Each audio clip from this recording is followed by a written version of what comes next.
Had a wildly productive Monday today, and want to walk through just kind of how that went, what went down, and what's on tap for the rest of the night. But first, I have a pretty exciting revelation when it comes to meal prep for anybody that eats food and doesn't like to cook, prep, or do anything, and also doesn't like spending a lot of money. This one's for you.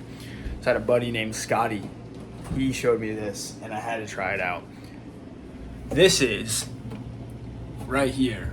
This thing's gotta close on me. This is a family-sized catering bundle of Chipotle. It is chicken, rice, beans, cheese, lettuce, all the sauces, all the different tortillas and stuff. And basically it's like 6 meals worth of Chipotle, which I think is awesome. And I'm very excited to check it out and see how well it serves me. I also ran out of meal prep containers. I had to order some of those, so they're just sitting in the big old ones. But that'll be food for the next couple of days, at least. Hopefully to the end of the week. Also, I ordered $2,500 worth of Dan Kennedy books. This is the smallest one in his Lifetime of Work collection, which I have a lot of Dan Kennedy books right here.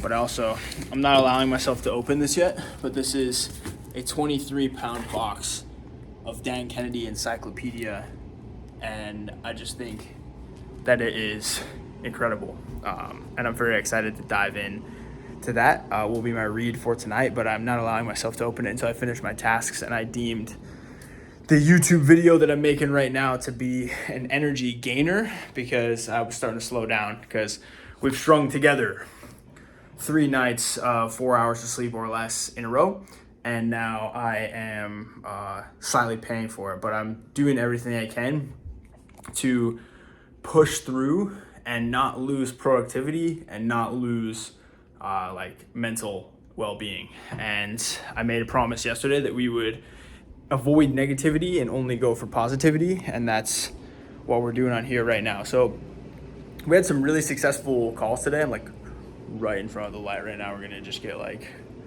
green. That's kind of like not bad lighting, but either way, we had some really successful calls today.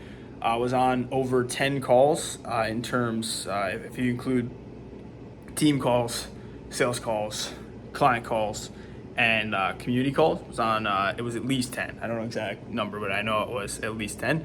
And the sales calls went incredibly. And I don't have a script, and I don't have too much of a plan when I go onto the calls. I just want to go over why I think they go really well. Number one is because I walk the walk. So I'm telling people that I will help them grow on social media after having grown my Instagram account from 0 to 100,000 followers in 5 months. We were not actively growing the business when we grew that account. Of course, business came in as a result of growing that account, but the number one priority was growing the account so that we had a big stack of proof behind us that we know what we're talking about. And it's not the followers that do it. It's not the followers that are the stack of proof, although it helps, but it is the confidence that comes out of my mouth and the conviction that comes out of my mouth on the calls, knowing that we walk the walk and we aren't just like, oh, I'm gonna be growing social media. And it's like, we haven't done it ourselves. So that's number one.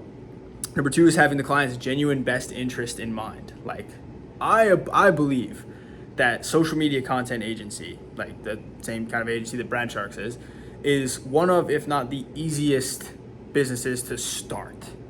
It's a very low barrier to entry business. It's a very easy business to start. However, difficult business to get good at and actually deliver. Difficult business to actually be good at and actually deliver.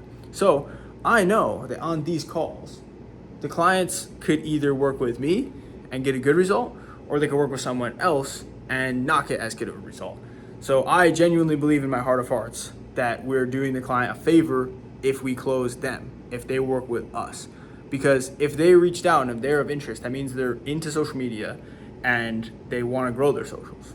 Now, if they're going to do that with someone else, they're going to get a worse result.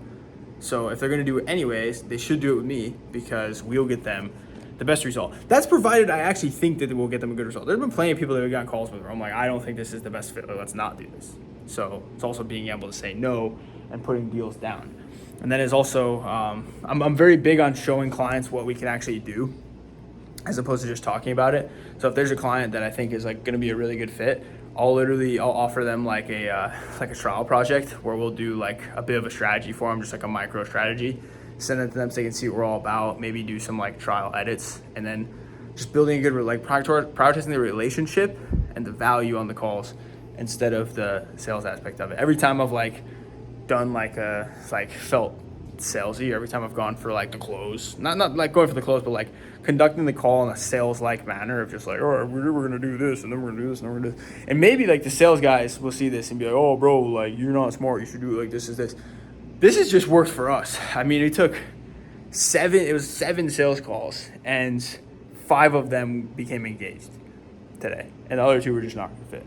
So I think what it is working, and now we're hitting up our, I don't want to call it admin work, it's like more important than admin work, but like scheduling out the rest of the week's plans, and it's going to be very important. So I'm trying my best to like spark back up, because I'm starting to get a bit tired, and I want to reset, refocus, and make sure we're ready to go for tomorrow. So I'm going to get the non-negotiables done for tonight, and then I will be going to bed. So we also failed our non-negotiables over there over the course of the trip in North Carolina. There were some days where I didn't read, some days where I didn't work out, and it was my first time failing the non-negotiable since July 6th, and it is October 13th right now. So we're going to reset the challenge. We're also putting in some new guardrails in place, like we were talking about a bit on yesterday's video. So there's plenty more fun stuff to come, but I'm going to get back to work and shoot for a good night's sleep tonight. That's why I'm doing this video right now. So I will see you guys tomorrow. Going to the Andy Elliott event tomorrow, by the way. It'll be fun. Going with one of our clients, Ben, to Social Media Summit. So we'll learn something new, and if I remember to, I'll report it back here. All right? Catch you then.